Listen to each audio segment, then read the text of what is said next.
mas tanto a história regional quanto a nacional, ela ainda precisa muito de ser desmistificada, né, ou ressignificada.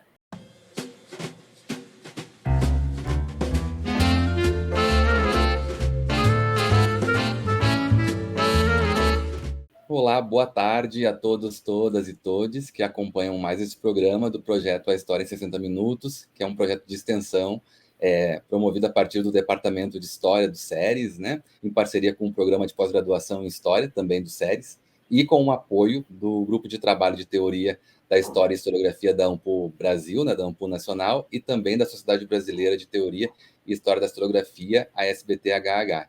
Quem está eventualmente acompanhando pela primeira vez, quero convidar a visitar o nosso Instagram oficial, nosso perfil no Instagram, @60_história, 60 escrito por extenso.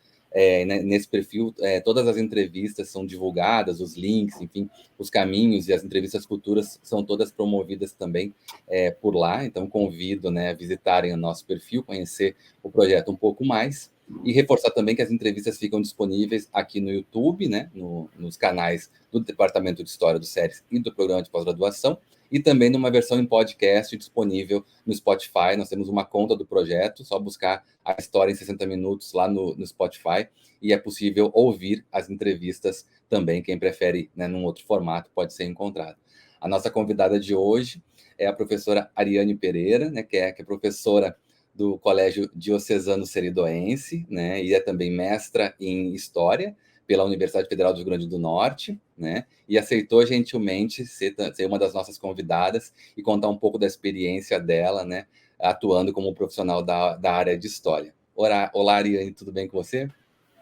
Oi, Evandro, é um prazer estar aqui com vocês hoje, né, para a gente discutir um pouquinho, né, sobre a história, né, sobre a nossa pesquisa e também sobre, né, relacionar esses assuntos históricos com nossa prática docente. Então, é um prazer para mim, agradeço de imediato a você pelo convite, né, parabenizo pela proposta, né, que eu acho que é necessária, né, nos tempos em que vivemos, e é uma possibilidade também, né, tanto para os pesquisadores, quanto os alunos de graduação e os professores de rede básica e os próprios alunos, né, do ensino básico também ter essa oportunidade de conhecer um pouco mais sobre a história, né, do Brasil e essas interlocuções que existem, né, essas conexões. Então, assim, eu parabenizo pela proposta, né, e fico muito grata pelo convite. Imagina, nós que agradecemos por você estar aqui. Nós estamos num mês também especial, né, no projeto, porque o mês de setembro tem sido um mês comumente de discussões sobre a história dos sertões também, né?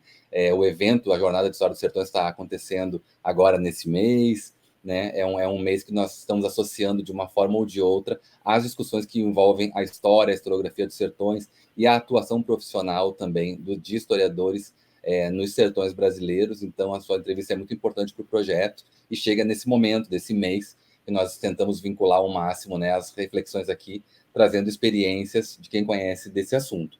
Então, a primeira pergunta que eu queria colocar para você é sobre, do seu ponto de vista, né, como historiadora, como professora, como é que você percebe o que é a história, né, o que é a história, e você fica à vontade para entender como você preferir essa ideia, história, historiografia, trabalho, enfim, como você achar melhor, o que é a história no século XXI, o que é a história em 2022, o que é a história hoje, assim, para você? É bastante interessante. Eu acho que a história no século XXI, né, no nosso século e nos dias atuais, ela perpassa por isso, né? A gente entender onde tem, eu gosto muito de pensar do seguinte, onde tem cheiro humano, né, de vida, está o historiador, ou também onde não está a vida, né? Aos que se detêm a estudar a morte, mas eu acredito que a história do século XXI, ela traz muitas possibilidades, né? Então, eu entendo ela enquanto uma história múltipla, né?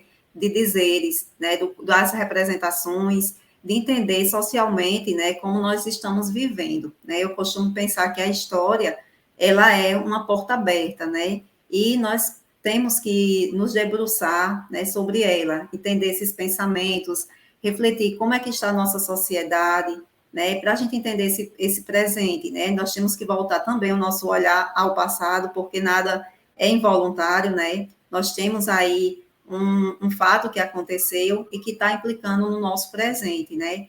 E também, eu acho que no atual cenário, como você fala, né? Nós temos aí os vários, né, espaços da história. Então, a gente entender também que nós vivemos um momento difícil, né, no sentido político, econômico, social, cultural também, né.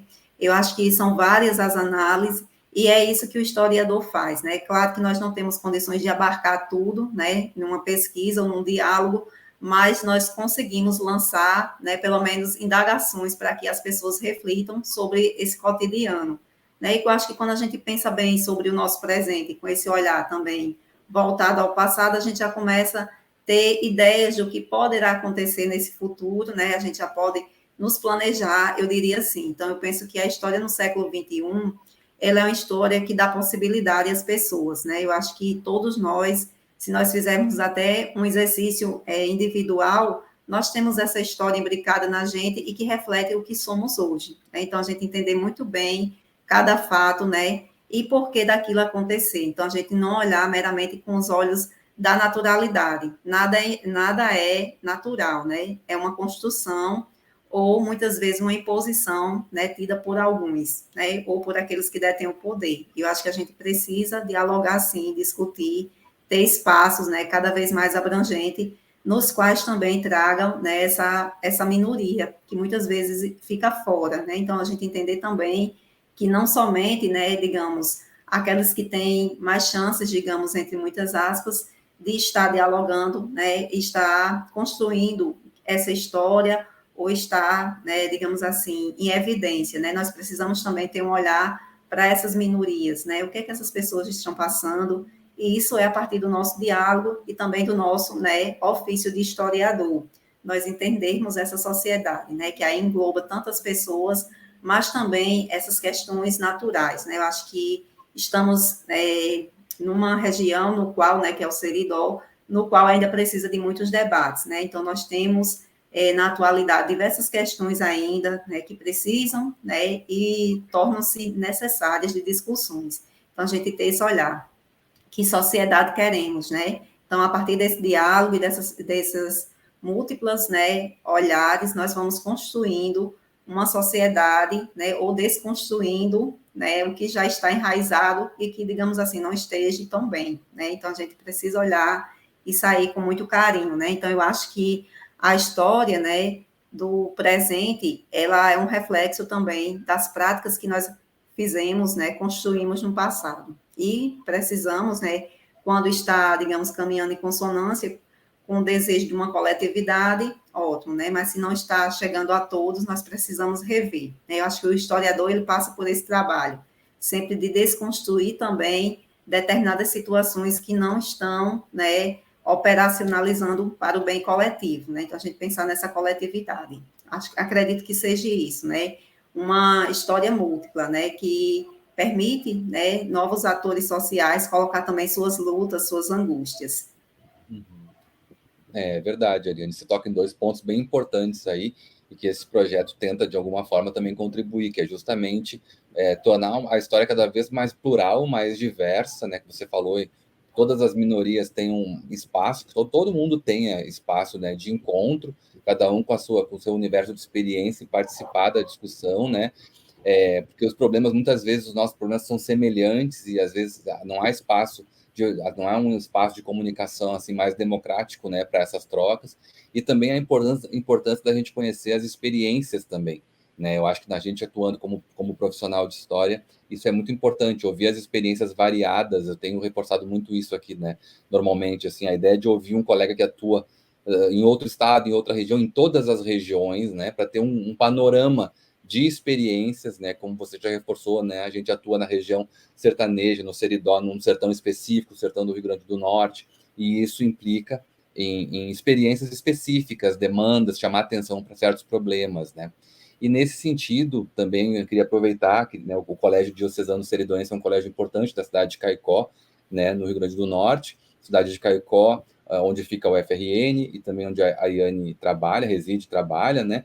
Eu queria te ouvir um pouquinho agora, Ariane, se você pudesse falar um pouquinho para a gente sobre isso, sobre o seu processo de formação, né, vinculado à formação profissional, e também que você, se possível, que você falasse um pouquinho da sua experiência, né, como professora, atuando no chamado ensino básico, né, chamado ensino fundamental, ensino médio, na cidade de Caicó. Queria ouvir um pouquinho o seu percurso formativo e a relação com a sua prática como professora.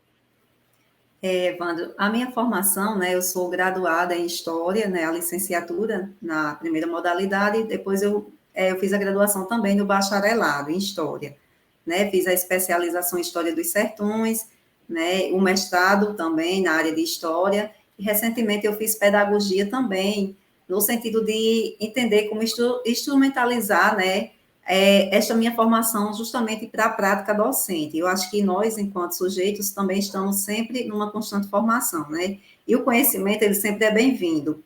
E hoje nós não damos mais conta, né, de nós ficarmos somente com o nosso saber, né? Nós precisamos das demais ciências, né? A história por si só, ela tem que conversar, né, com todas as áreas de conhecimento, né? A gente até pensa que com a matemática, né, fica difícil, e não fica, né, é necessário. Se a gente vai fazer uma análise de dados na perspectiva quantitativa, nós precisamos ali entender muito bem esses processos de formulações também, né. Então, eu acho que hoje, né, nós, enquanto pessoas formadoras também, né, de um pensamento, nós temos que conversar, né. Então, dentro dessa lógica também, dessa minha formação, que eu sempre tive um olhar muito para o social, né? Eu diria que eu sou uma historiadora do campo social, arranhando no cultural também, né? Apesar de que, mesmo a gente tendo uma tendência a uma ou um campo ou outro, né? Mas está conversando com todos. Mas isso era a minha preocupação desde sempre, né? Desde a graduação, a minha experiência sempre foi perceber esses sujeitos históricos, né? O homem em si.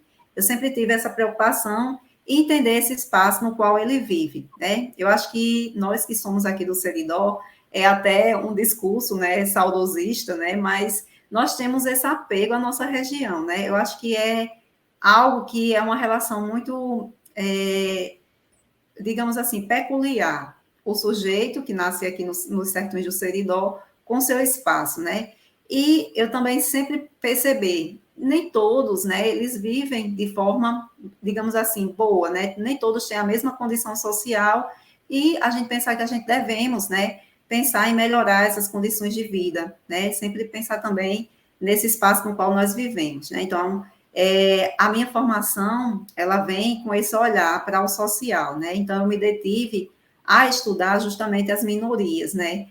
Desde a graduação, né, que eu me detive a estudar a partir das fontes judiciais, com um olhar voltado para questões de gênero, né, as mulheres, né, que aí eu trabalhei na questão do século XIX, percebendo como eram essas mulheres justamente aqui na região do Seridó, né, quais, né, imposições eram feitas a essas mulheres, como é que elas também quebravam essa lógica, né, o comportamento dessas mulheres, e aí a nível de pós-graduação, primeiramente no mestrado, né, que depois foi que eu fiz a especialização, mas eu comecei a pensar sobre os escravos, né, é algo que vinha desde a graduação na minha cabeça, quando eu lia, né, as historiografia sobre o Seridó, né, e, de certo modo, a historiografia do Rio Grande do Norte, e tinha-se a ideia de que os escravos, né, eles viviam em harmonia com seus senhores. E eu sempre me perguntava, como pode, né, uma pessoa que foi privada da sua própria liberdade, ela viver em comunhão, né? E sempre as explicações que eu encontrava é porque aqui nos sertões do Seridó, devido a ele estar direcionado ao trabalho com o gado, né, com a pecuária, ou com a agricultura de subsistência, chegando a trabalhar também com algodão, né, que aí seria a economia mais forte da época, né, da transição do 19 para o 20, e no 20, quando já não existia o trabalho escravo, mas nesse 19 já começava, né, a gente já era exportadores de algodão aí, e eu ficava pensando, gente, mas como lidar com isso? Como é que esses escravos realmente viviam em harmonia? Eles não queriam a sua liberdade, né? Então, isso foi o meu primeiro questionamento. E foi a partir dessas fontes judiciais, né, que eu me detive a pesquisar, né? E a perceber que não, apesar de eles não viver no regime escravista, né, se comparar da mesma dureza, digamos assim, a mesma violência, talvez, não que aqui não tivesse, tenha, e muita, né, mas no mesmo nível ou a todo momento, porque as escravarias do Rio de Janeiro, Bahia, né, eram bem mais numerosas, né, em questão de quantidade. Mas aqui os Sertões do Seridó, ele tinha a mesma lógica do sistema escravista, né? A mesma punição, o mesmo escravo que não estava de acordo com aquela situação, né? E que eles lutaram, sim, por sua liberdade, né? Inclusive, quando chega, né, a Lei Áurea aqui nos Sertões do Seridó, tanto pelo movimento abolicionista, mas também o próprio esforço do escravo, que conseguia, né, agenciar uma rede de pessoas que iam até a justiça, porque tinha que ser um homem branco, solicitar, né, essa liberdade para eles, né? Então, eles recorriam à justiça. Veja, a primeira estratégia deles não era a fuga, né? Mas eles recorriam à justiça pela sua liberdade. E aí, apesar de ser poucos casos que eu consegui, quando tudo dava errado, eles não conseguiam, né? Porque também os senhores usavam de estratégia, a gente pensar que uma sociedade no qual, né, um escravo, ele era um bem muito valioso para o seu senhor, né? Então, se ele perdesse aquilo ali, ou se ele perdesse os seus 5 escravos, ele estava perdendo sua mão de obra todinho e o dinheiro que ele tinha investido na compra deles, né? Claro que ele ia recorrer também, né, à sua rede de apoio para tentar manter eles em cativeiro, né? E aí eu consigo perceber isso, né, que os escravos, eles tentam, né, conquistar sua liberdade por esse viés, digamos, jurídico. Quando eles não conseguiam, aí eles iam, né, para o crime. A fuga, principalmente, eles cometiam, né? E além da fuga, né, eles também eles cometiam a questão de roubos. Esses roubos, talvez, né, no intuito de já juntar aquele pecúliozinho para futuramente comprar a sua liberdade, né? Claro, a lógica aqui dos sertões do Seridó, no sistema escravista, era diferente das grandes áreas, mas nem por isso deixava de ter a violência e nem o desejo, né, desses escravos estarem inseridos na busca por sua liberdade, né? E aí, meu terceiro momento, né, eu trabalho justamente com outra proposta, né, que era a ideia da modernização desses sertões do Seridó, né?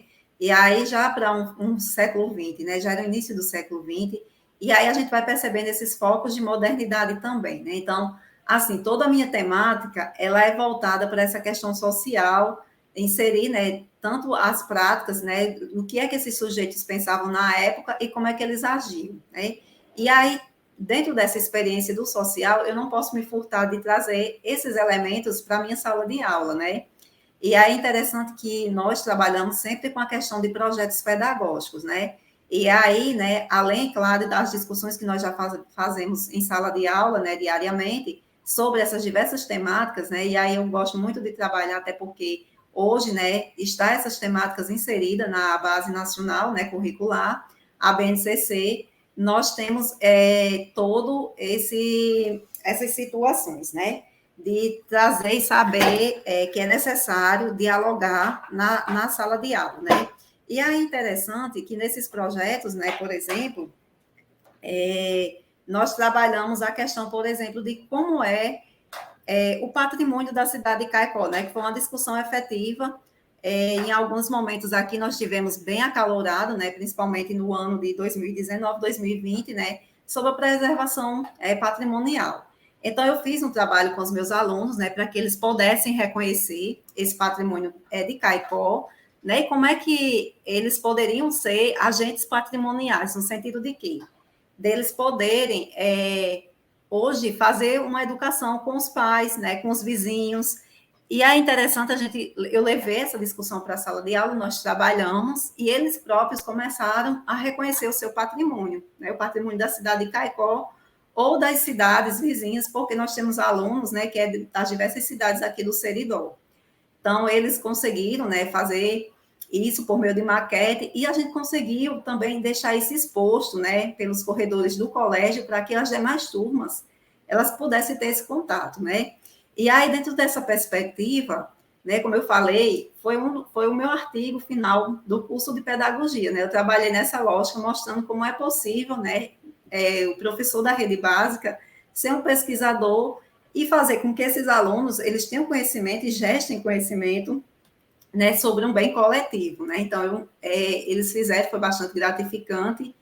E hoje, né, esse artigo, ele está para sair, na verdade, né, uma publicação em um livro sobre projetos pedagógicos, né? Então, pela editora V&V, né, acredito que até o final desse mês, né, como você falou, esse mês está trazendo várias surpresas. Então, ele deve sair também, fruto dessa experiência, né, da prática docente. E aí eu alinhei os dois saberes, né?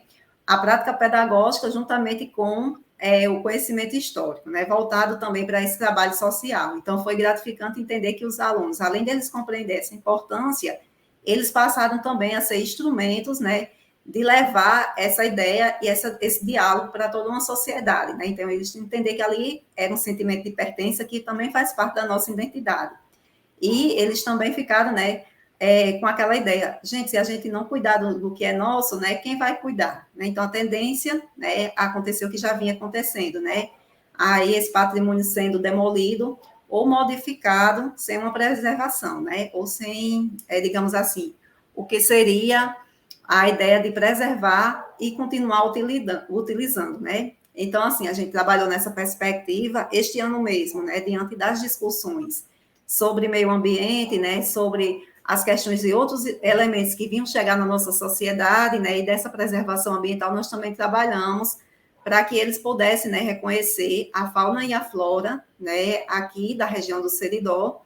E aí foi um projeto que nós desenvolvemos também, vinculado, né, com outro conhecimento que era a área de ciências, com o professor de ciências, né, nós trabalhamos inserindo a história, a geografia, a ciência e a matemática, né, então ficou bacana também porque nós fizemos essas discussões com eles, teoricamente, em sala de aula, né, sobre a necessidade de conhecer, né, os nossos animais e a nossa vegetação e preservá-los também, né. E aí a gente fez também uma exposição fotográfica, ela continua, né, também expostas nos corredores, né, do colégio, para que outros alunos também despertassem o seu interesse, né. Então a gente trabalhou aí na questão da Semana do Meio Ambiente, né, com as turmas. Dentro dessa perspectiva, eu não poderia me furtar, né? Nós trabalhamos também, chega assim, esse momento, 1º de maio, então a gente trabalhou o mundo do trabalho também, né? Como eram essas relações, e aí eu dialoguei com eles, né? Justamente sobre essa questão da escravidão, né? Mas mostrando também que hoje nós ainda temos elementos muito fortes, como é o caso, né? Dos trabalhos que são semelhantes a esse processo de escravidão. Não nos mesmos termos, né? Que a gente começa a discutir com os meninos também, né, que vai sendo modificando, né, não podia ser mais como era antes, né, porque aí tem as leis, mas ainda existe, né, em pleno século XXI, trabalhos, né, que são semelhantes a essa condição de escravo. Então, a gente vai fazendo essa construção e essa desconstrução também, né, para que eles tenham, né, o discernimento que eles precisam ser cidadãos críticos e reflexivos, né, e eles possam entender o mundo no qual eles vivem, e entender também esse olhar que eu falei no passado, né? Então, não é algo dado e acabado que aconteceu agora, né? Tem por trás toda uma discussão que vem anteriormente. Então, a gente sempre trabalha nessa perspectiva de aliar, né, o social e também fazer reflexões com eles, que eles possam compreender também o eu, né, deles, o empatia, respeitar as diversidades, respeitar o outro, né, para que eles possam ter essa tomada de consciência também desde esse ensino básico, né? E aí a gente possa formar um cidadão, né, que tenha consciência do mundo no qual eles vivem. Muito bom. Vou aproveitar que você, ao longo da sua fala, você foi falando um pouquinho sobre como vocês articulam, assim, digamos assim, pautas nacionais, que, por exemplo, o 1º de maio, o Dia do Trabalhador, né? E aí é bacana a gente ver que tem essas datas, tem esses fenômenos que são discutidos, como você disse, pela própria Base Nacional Comum Curricular, né? Devem ser discutidas na educação em todo o país, e tem também as particularidades da região, né? As particularidades da cidade de Caicó, da região do Seridó, dos sertões, né? Potiguares, dos sertões nordestinos, enfim, tem esse atravessamento também dessa dimensão mais regional, que também é uma preocupação na formação, né, dos estudantes no ensino fundamental e médio. Aí eu queria aproveitar para colocar para você uma pergunta sobre assim, o que você acha, como é que você avalia, né, o papel da pesquisa histórica, né, nessa articulação entre a história regional, que atinge mais diretamente as experiências nossas todas, né, e a história nacional, que atinge por outros meios, né, as pautas nacionais que atingem por outros meios, considerando o fato de que existe um curso de história, né, do qual você é egressa, existe um curso de história universitário em Caicó, né, a importância desse espaço de pesquisa e as especificidades, então, da região do Seridó, e como é que você avalia, então, essa relação entre o ensino da história atravessado pelo nacional e pelo regional, a história que a gente chama, né, de história nacional e história regional. Wander, nessa perspectiva, né, então, o nosso curso de História aqui do SERES, né, a minha formação toda, primeira foi toda aqui, né, no sentido da graduação, né, apesar do mestrado ter sido, né, em Natal, mas o nosso curso, ele é muito consolidado, né, nesse sentido, e principalmente nos arquivos, né, nós temos essa preocupação com os nossos arquivos, que eu acho que é a partir daí que começa essa relação do regional com o nacional, né, nós temos uma história posta, né, a nível nacional, que muitas vezes ela fica atrelada aos grandes centros, né, e que muitas vezes aquelas explicações generalizantes, né, muitas vezes as pessoas tendem a acreditar que ela pode ser aplicada, por exemplo, à nossa região, a região do Seridó, né, e quando nós vamos para a prática, e é justamente nesses arquivos que a gente começa a desconstruir e perceber que ela não é bem assim, né, então eu acho que um dos objetivos do curso e uma das devolutivas que nós temos a essa sociedade, né, é justamente isso, trazer esses novos diálogos, né, mostrar como é construída essa teia social, as práticas culturais, né, econômicas e políticas na nossa região. Né? Então, é a partir daí, desse uso dessas fontes ou das memórias das pessoas que nós conseguimos dizer o Seridó é isso, né? Ele está pautado a partir dessas práticas tecidas pelas pessoas. E não, por exemplo, aplicar uma dada teoria que foi, né, advinda dos grandes centros. Né? Então, eu acho que muito da nossa história, que nós começamos, né, a gente tem que voltar realmente aos memorialistas, aos historiadores, né, com um olhar diferenciado, instrumentalizado a partir do nosso curso de História. Né? Então, assim, o esforço dos professores para nós, enquanto alunos, né, do curso de História, sempre foi isso, né, operacionalizar esse conhecimento, né, e dar possibilidade da gente entender esse universo que vivemos, né, então, sempre baseado, né, nessas fontes que trazem novos diálogos, novos olhares, né, eu acho que a primeira questão é essa, a gente entender que nós temos uma sensibilidade e nós temos particularidades, como você colocou lá no início da fala, né, os diversos professores e pesquisadores que estão passando por aqui, eles vêm trazendo isso, né, eles vêm discutindo que em cada área, né, nós temos uma realidade diferente, né, talvez nós não possamos aplicar a mesma realidade que nós temos aqui nos sertões do Seridó, né, ocidental, ao sertão, né, do Seridó oriental, né, até mesmo a categoria geográfica já vai mudar aí, porque tem determinados elementos, né, vamos ter práticas em comum? Vamos, né, mas aí já vai ter uma diferenciação também, né, então eu acho que é interessante isso.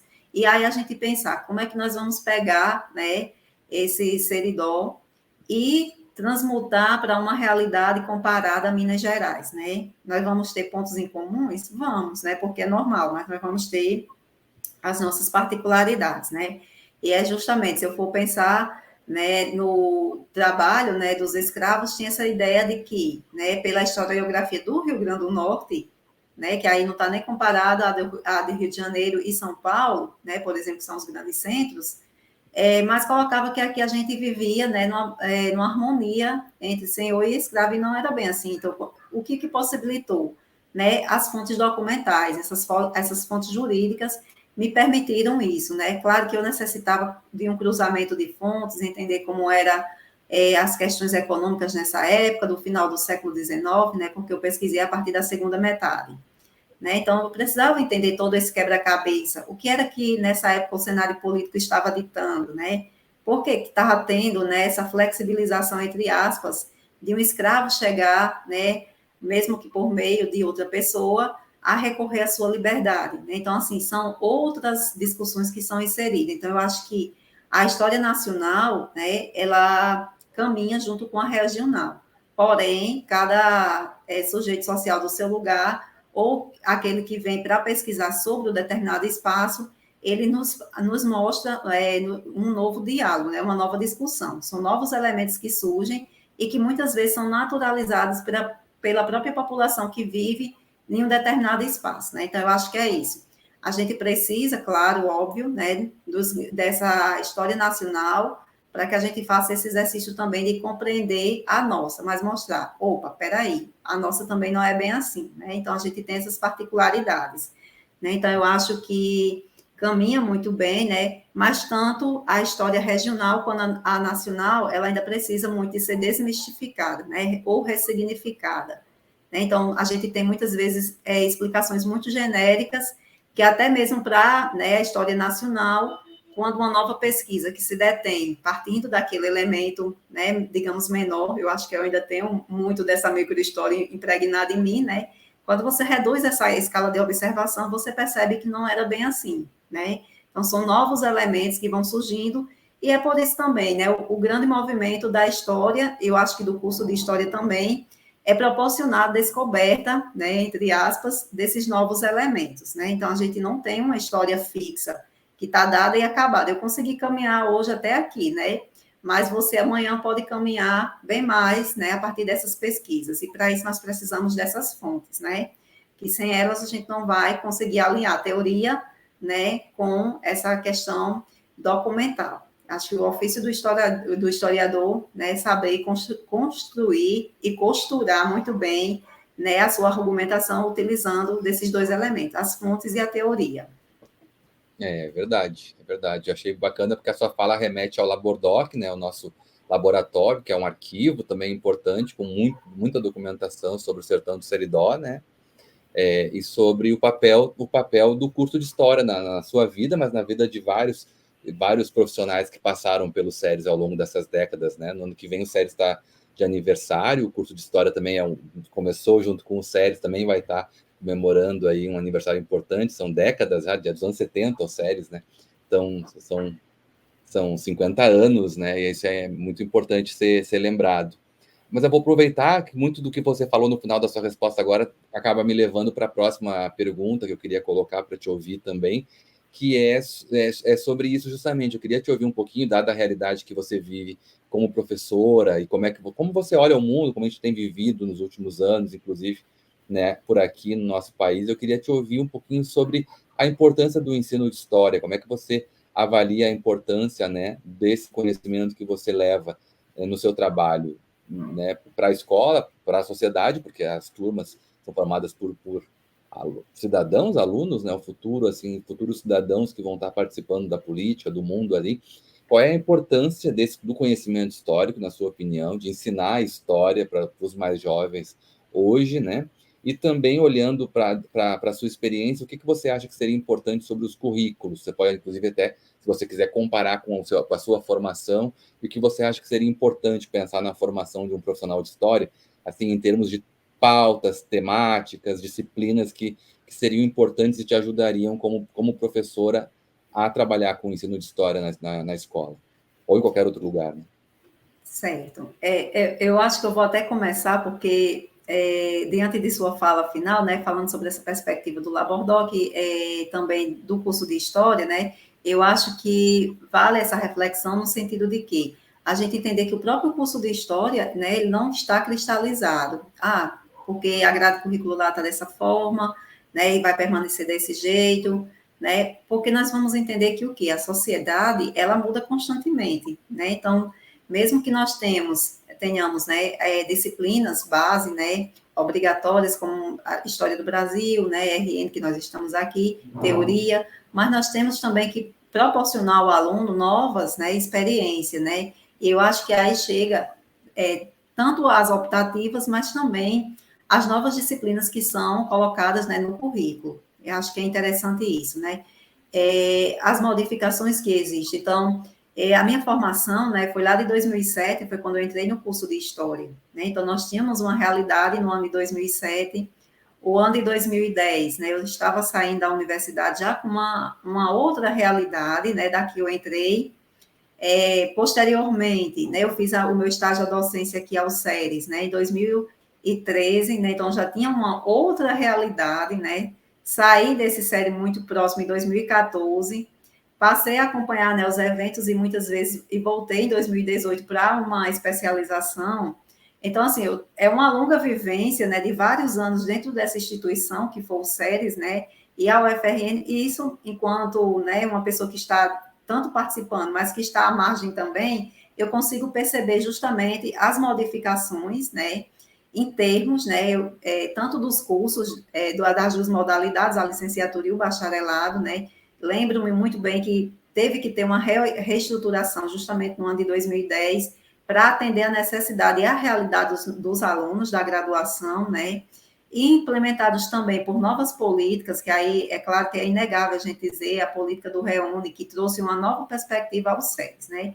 Qualquer aluno, né, ou qualquer pessoa que passe pelos SERES, como eu que entrei em 2007 e saí a primeira vez em 2010 e retornei aí todos esses períodos, fisicamente basta a gente chegar no SERES e a gente perceber, né, na estrutura e como é que essa estrutura, ela impacta o aluno justamente no seu desenvolvimento acadêmico, né, não somente nas disciplinas, mas também na pesquisa, na extensão e no ensino, né, então nós vimos, por exemplo, de turmas que era muito difícil ter um evento acadêmico, né, muitas vezes com um esforço muito grande do corpo docente da instituição, do curso de História, do departamento que se unia, lutava e fazia. E hoje, né, os eventos são grandiosos. É possível, né, vir professores, pesquisadores de todas as regiões do Brasil, né? Então, assim, isso proporciona um saber muito bacana para os alunos. E eu não digo somente ao curso de História, mas às demais áreas do conhecimento, né? Sempre tem os eventos, né, prezando por ter uma interdisciplinaridade que promove ao aluno um despertar para esses saberes, né? Então, acredito que assim, né, como o curso, né, e a importância desse curso, de estar sempre olhando para essa necessidade do aluno, mas também alinhando novas discussões, né, uma pós-graduação que surgiu, né, no sentido tanto as pós-graduações a nível de mestrado, quanto as especializações também que surgiram, né, então isso é importante demais. São novos saberes, né, e o que é que está gerando? Pesquisa, né, então pesquisa, conhecimento sobre esta região que aqui estamos discutindo, né, então isso é importante. Isso chega também no ensino, né? Então, o ensino, ele muda constantemente, né? Por mais que eu tenha 2 turmas, 3 turmas, uma aula jamais é igual à outra, né? Porque são pessoas diferentes, né? Nós temos um currículo base, porém as discussões elas são diferentes porque nós estamos lidando com pessoas, né? Então, o cidadão, ele tem, né, essa formação de ele entender, né? Eu não entendo da mesma forma, né? E nem eu faço a mesma reflexão que você, a mesma coisa e vice-versa, né? E nós temos outras visões a partir dessas visões de mundo que temos, né? O ensino parte por isso, né? Nós temos, né, uma base nacional, porém nós temos alunos, né, pessoas que ali estão partilhando esse conhecimento, né? E enquanto professor, eu acho que a importância do ensino de história é essa formação, né, do cidadão enquanto uma pessoa que seja crítica e reflexiva, né?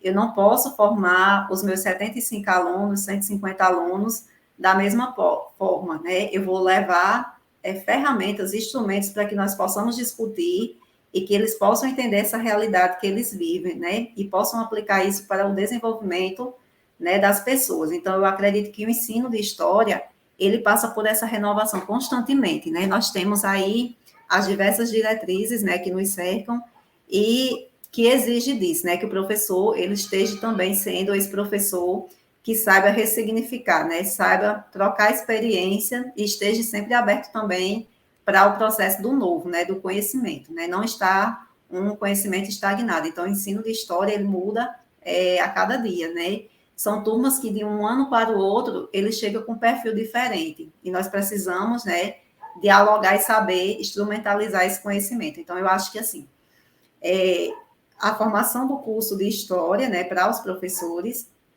em especial, ele passa por essa proposta, né, de nos possibilitar, lançar luzes para que a gente possa chegar no ensino básico e possa operacionalizar esses saberes da melhor forma possível, entendendo sempre a pluralidade e a diversidade que nós vamos encontrar. Então, são alunos diversos, nós não temos uma caixinha, né, lá fechadinha e dizer, vamos só fazer dessa forma. Não, nós vamos caminhando, né, e ressignificando essas experiências, né? Então, acredito que o grande motivo, né, do professor na sala de aula e dessa prática do ensino é a formação de um cidadão que ele possa compreender, né, e possa entender que se não está tudo muito bem para todos, né, ou para a maioria, nós devemos criar meios, né, de mudar essa realidade. Então, a gente pensa o aluno, né, enquanto esse sujeito que ele está atuando desde pequeno, né, mas que ele vai ser, né, vai chegar à vida adulta e ele vai precisar também entender essa realidade e trabalhar, né, em prol do bem comum.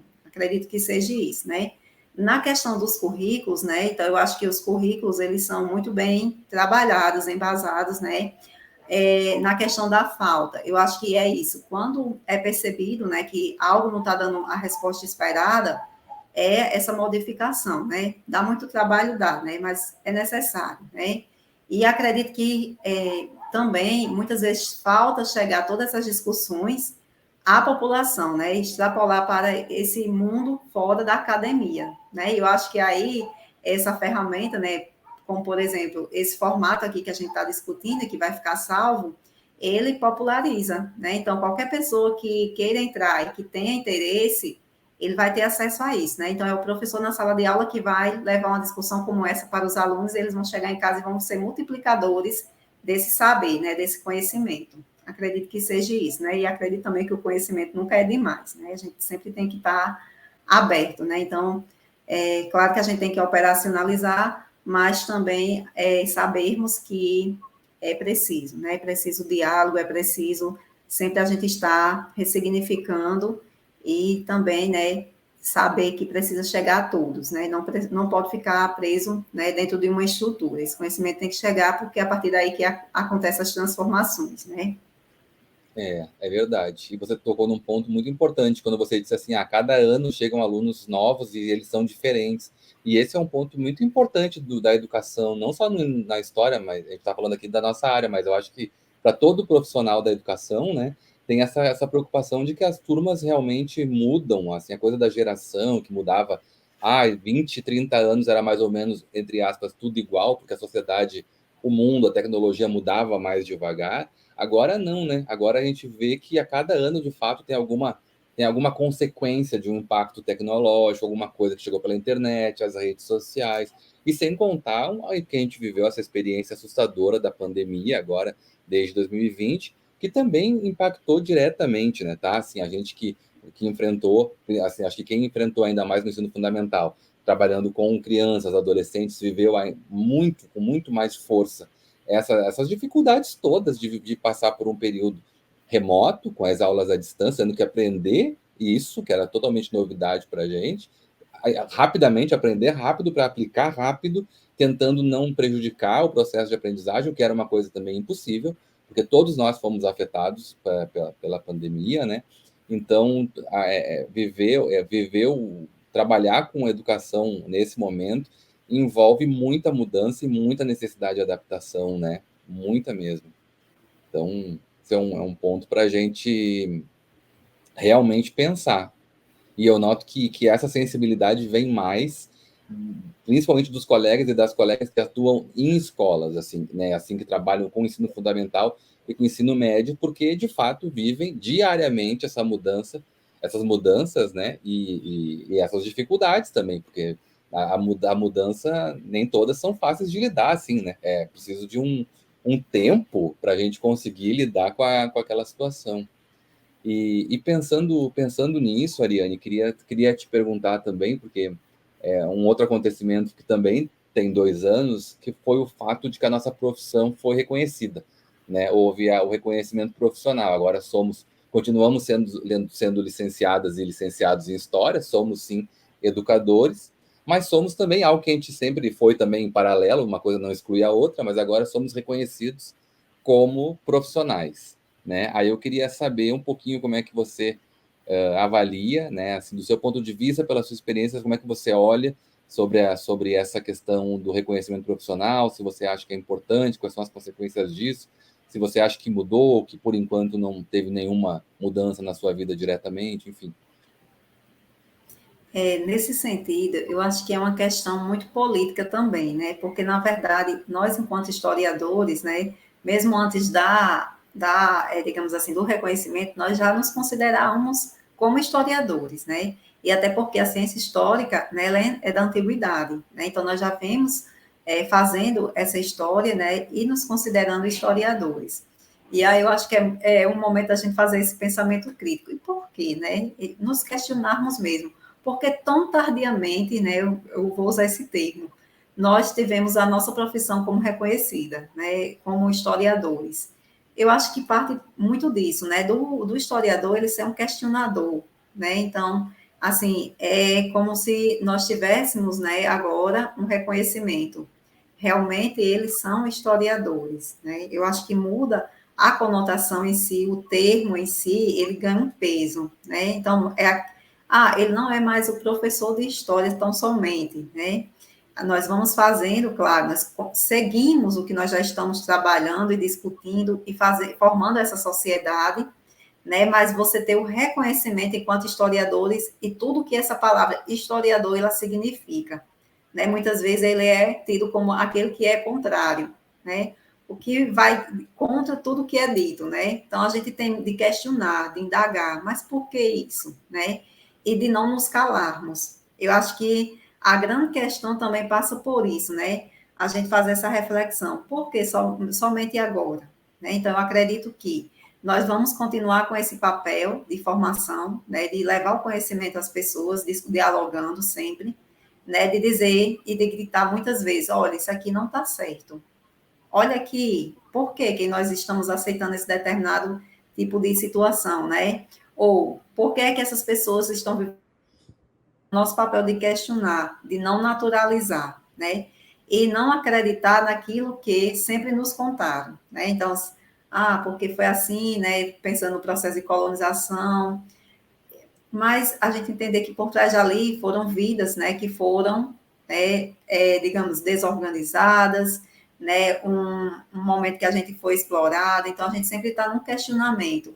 E se a gente trouxer para os dias de hoje, nós temos aí, né, grandes questões ainda para ser debatidas. Eu acho que a gente começou a engatinhar, né? A gente começou a chegar com mais força, né? Principalmente nos movimentos, né? Aí a questão de gênero, né? Essa questão racial, são questões que estão à flor da pele, que a gente precisa dialogar sim, né? A gente precisa ainda levar esse conhecimento a tantos. Né? Então, eu acho que é por isso. Um dos motivos, e eu continuo achando que foi muito tardia, né? Seria esse reconhecimento perante, né, uma sociedade, digamos assim, enraizadas em determinadas ideias. Mas chegou ao ponto, né, que os diálogos, como eu disse, não servem mais, né? Então, por que não reconhecer a profissão do historiador?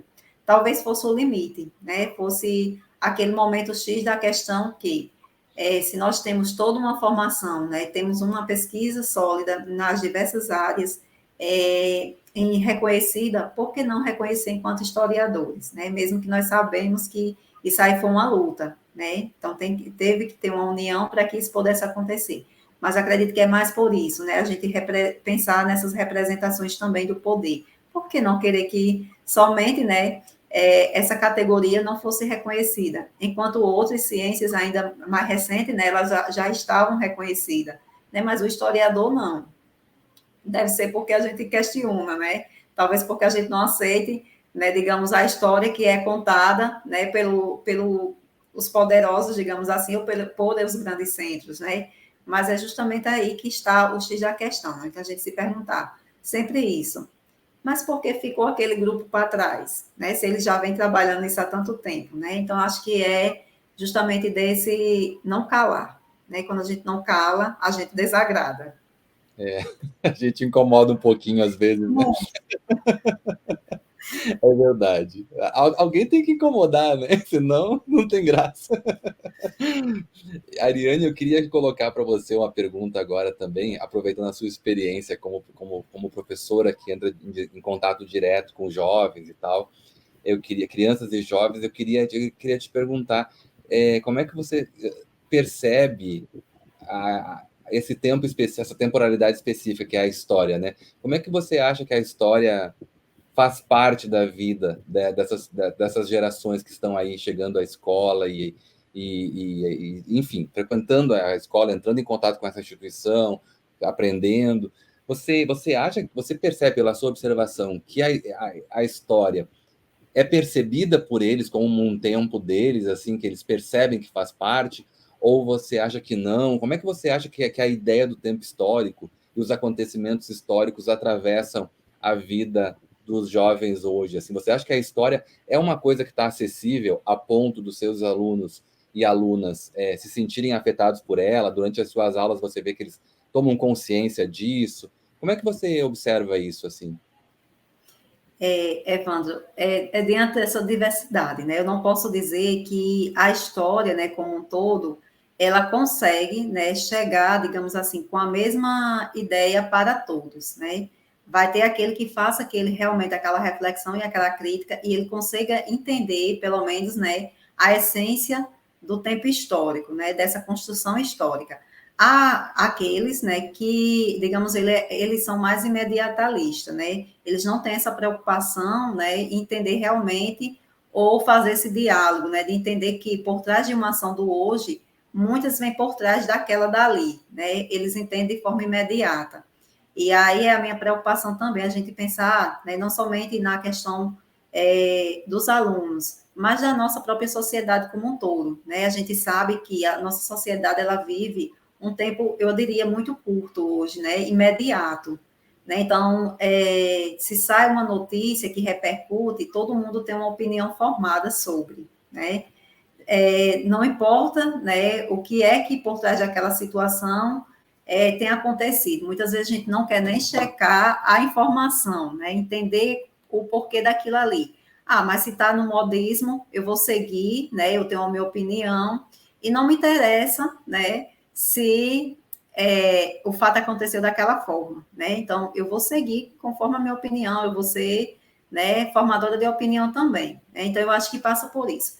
E tem quem realmente faça a crítica, né? Que procure a fundo saber o que é que aconteceu sobre aquilo ali. Né? Então, eu acho que tanto na nossa sociedade que vive dessa forma, né? Digamos, imediatalista, né? Aconteceu, eu tenho que formar minha opinião, tenho que defender, né? Eu não tenho que maturar ou buscar conhecer mais sobre, né? E há também os que vão atrás, né? Para entender o que é que aquilo ali está acontecendo.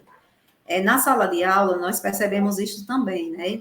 Os alunos, eles são afetados, né, desde os menores até os maiores, sobre o movimento que está acontecendo, né? Seja, e aí eu falo não somente aqui, né, mas a nível global, né? Eles têm as suas opiniões e muitos pesquisam para compreender aquilo ali, né? Entender por que determinados fatos acontecem. E eles têm muito interesse em saber, né? Se é um determinado fato histórico, eles chegam e dizem, professora, mas por que isso aconteceu? Vamos construir esse conhecimento, né? Porque eu acho que o professor, ele não deve chegar com aquela resposta pronta e acabada, aquilo ali é o meu ponto de vista. Mas é as várias cabeças que estão ali pensando que tem algo, né? E eles colocam, porque eles são pessoas, eles não são apáticas, ao contrário, eles gostam de colocar suas opiniões, discutir mesmo que eles não concordem, que é o que eu acho mais interessante, né? E muitas vezes eles não concordam. E aí cabe o papel do professor mediar aquilo ali, né? Porque senão vira uma guerra. Mas mediar aqueles vários pontos de vista dessa forma, interrogando, indagando, mas por quê? Né? E tem aqueles que, digamos assim, tanto faz, né? Eles não estão preocupados naquele momento, pode até depois vir despertar. Mas o mundo pode estar acabando e ele está lá de boas, né? Não está nem aí. Mas há sempre essa preocupação também, né? O que está afetando, né? Então, eu acho que hoje a gente vive muito nesse tempo imediato. Então, se não existir também provocação, o aluno e a sociedade, eles não vão pensar sobre esse dado assunto, né? Para eles está tudo bem. Eu estou na minha área, né? Estou no meu compromisso. Nada aconteceu, nada, digamos assim, fez com que me tirasse aquela zona de conforto para que eu pensasse sobre aquilo. Mas no momento em que eu saio da minha zona de conforto, logo, né, eu começo também com esses questionamentos. Então, eu acho que o papel também do professor, nos dias atuais, é esse papel de provocador, né, de trazer essas temáticas para que eles possam discutir, ou aquelas temáticas mais antigas, para que eles possam perceber que a história não só é o passado, né? Muitas vezes eles dizem, professora, mas o passado, o que é que vai interferir para mim? Então, eles indagam também, né? Mas a gente tem que conhecer justamente o que aconteceu para a gente entender o hoje, que não chegou do nada, né?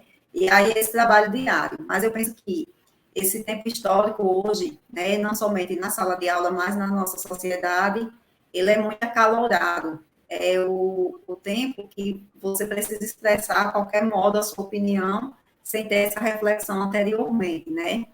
E no sentido, né, de como é que esse tempo histórico, ele impacta a minha vida, né? Eu acho que a formação, né? Então, é claro que eu vou ressignificar os meus pensamentos, né? Eu não posso ter um pensamento que eu tinha há 20 anos atrás, né? Porque nós vamos nos transformando, vamos ter nos contato com outras leituras de mundo, mas a nossa identidade ela é uma construção, né? Então, eu preciso também olhar para o passado e dizer, opa, peraí, eu sou essa pessoa, né? Como eu comecei a dizer assim, tem muito o olhar para a sociedade.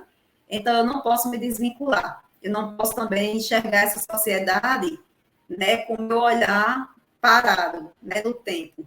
Eu tenho que perceber que ela caminha, que ela se transmuta, né? Então, eu acredito que é isso. Eu sempre olho, né, para a minha história, quem eu sou, né? Eu vou ter, digamos, essa coxa de retalhos, mas eu tenho uma formação, eu tenho uma identidade, e entender também que a minha sociedade, ela muda, né? Onde eu estou contida e que eu preciso acompanhar isso também, né? Tanto porque eu não posso julgar, né? Seria um juízo de valor, ninguém por suas ações. Eu preciso compreender, interpretar o porquê de determinadas situações, né? Eu acredito que é dessa forma, né? Então, o tempo histórico, ele está constante com a gente, né? Basta que a gente pare e reflita, porque eu acho que quando a gente não faz essa reflexão, a gente acaba também recaindo, né, na forma imediata.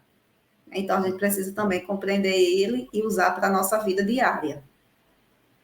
Muito bom. A sua resposta me fez pensar, né? Quando você disse, alguns sim, alguns mais, outros menos, o que é normal, porque a gente também é importante a gente sempre lembrar que os alunos chegam na escola, né? Em qualquer escola, ele chega de uma família, de uma determinada experiência que ele tem na família, né?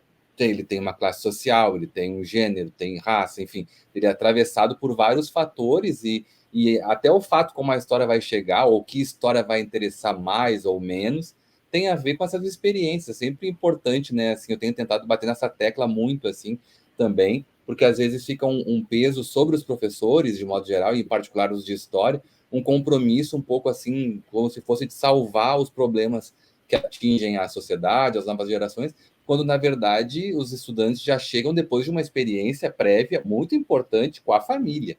Então, quer dizer, tem a experiência familiar, os pontos de vista familiar, e esses pontos de vista estão todos na nossa sala de aula depois. Depois eles saem, lá na família são todos um, aí todo mundo mais ou menos concorda. Aí, quando chega na escola, são 25, 30, 40 pessoas, cada um com o seu histórico familiar, né? E isso afeta a relação dos alunos com o conhecimento e com a crítica que a gente faz sobre a história, né? Então, é inevitável, né? E, e aí é que é o legal, né? Eu acho, Evandro, que o professor, né, ele consegue perceber muito os seus alunos. Se a gente tem contato todos os dias com uma pessoa, né, se todo dia eu convivo com você e você muda de certo modo, o professor ele percebe, né? E aí eu achei importante quando você tocou nesse ponto, que é a questão familiar, né? Muitas vezes nós conhecemos tanto o nosso aluno que quando ele chega e ele traz um novo comportamento, a gente precisa saber o porquê daquilo ali, né? E eu acho que é por isso que as ciências elas trabalham, né? Com um pouco de todos os saberes, né? Porque eu preciso entender o meu aluno também muitas vezes no sentido psicológico, né, na emoção dele, né, naquele sentido ali, porque são expressões que a gente vivencia e a gente reconhece. Então, se todos os dias eu tenho um contato com você, né, todo dia nós temos uma afinidade grande de dialogar e tudo, e outro dia está, né, Evandro ou eu mesmo estou afastada, alguma coisa aconteceu, né? E muitas vezes esse aluno, ele vê a figura do professor enquanto essa pessoa que não ali naquela sala de aula, mas que depois ele pode, né, até conversar sobre determinados assuntos, né? E eu acho que o nosso papel também é isso. Eu acho que a gente, né, nós temos hoje tanto nesse sentido de uma formação baseada na formação mesmo acadêmica, né, social, mas nós temos também esse lado humanitário, né? Então eu vejo isso. Eu trabalho com crianças que eles têm esse sentimento muito próximo do professor, né? Eles são muito humanitários e eles precisam, né? Em qualquer parte que é também no curso de história, né? Nós podemos estar lá no centro da cidade, eles ainda vêm bem distantes, né? Mas quando ele vê o professor, ele vê como uma referência, né? Eles já estão acenando, né? Já estão felizes em ver, porque assim é uma relação que vai para além digamos, daqueles conteúdos, né, daquelas discussões em sala de aula. É uma relação que cria-se de companheirismo, né? E eles têm essa abertura também. Então, eu acho que o interessante é isso. Acho que até nós, né, enquanto já pessoas adultas, e você também, enquanto professor, você percebe isso numa sala de aula, né? E quantas vezes, né, o aluno ele não fica ali para conversar com você depois, né? Eu acho também, talvez seja uma das nossas características daqui, mas essa proximidade muito grande, né? Então, são afinidades que são construídas a partir dos laços de vivência do cotidiano, né? E aí a pandemia, né, com isso também, a pandemia ela quebrou um pouco disso, porque nós estávamos numa tela, né? Ali com a turma, né, como você falou, de 25, 30, 40 pessoas, e muitas vezes estava com a tela fechada, né? Então você não conseguia nem ver as reações de ninguém que estava ali, né? Todo mundo passando por um momento difícil, mesmo assim, né?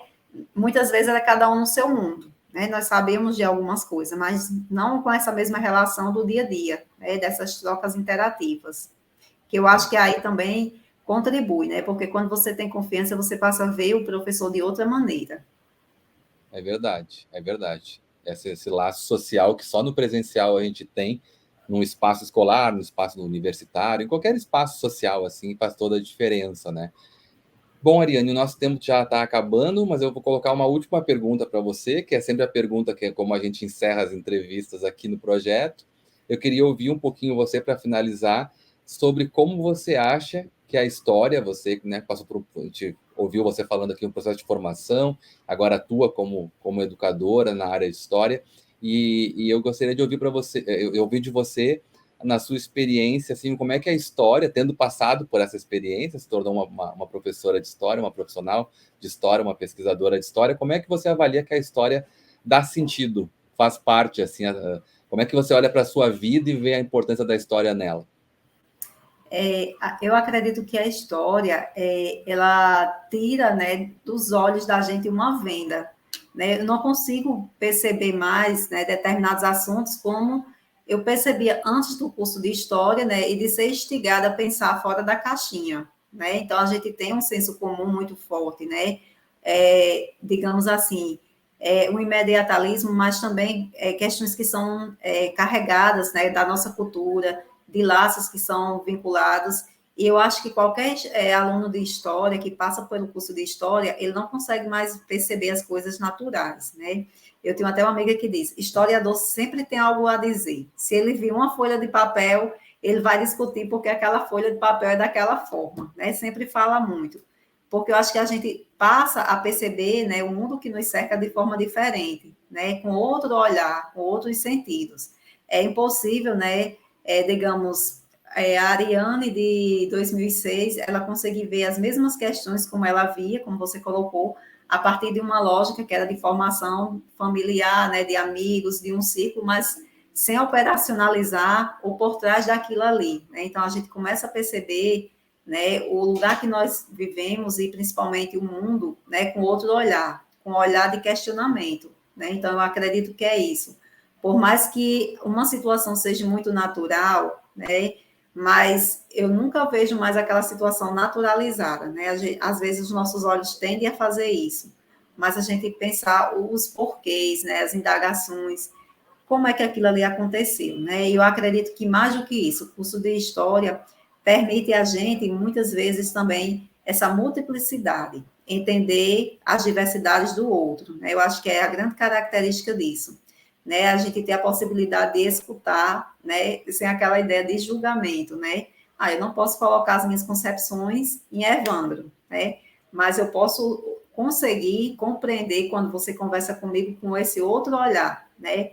Um olhar de empatia, né? Um olhar de entender que todas as pessoas são múltiplas, né? Ou que eu não posso olhar, por exemplo, para uma pessoa que é de 1960 com um olhar e exigir dele que ele tenha o mesmo olhar que eu hoje, por exemplo, sobre a tecnologia, né? Entender que cada pessoa ela tem uma formação porque ela veio daquele período, né? E aí, como eu disse, alguns vão acompanhar, né? Outros talvez mais uns bem rápidos, outros mais lentos, mas a gente não pode, né, dizer, eu tenho que fazer com que uma dada pessoa ela enxergue como eu enxergo. Não, a gente tem que entender que o cidadão ele é uma particularidade, né?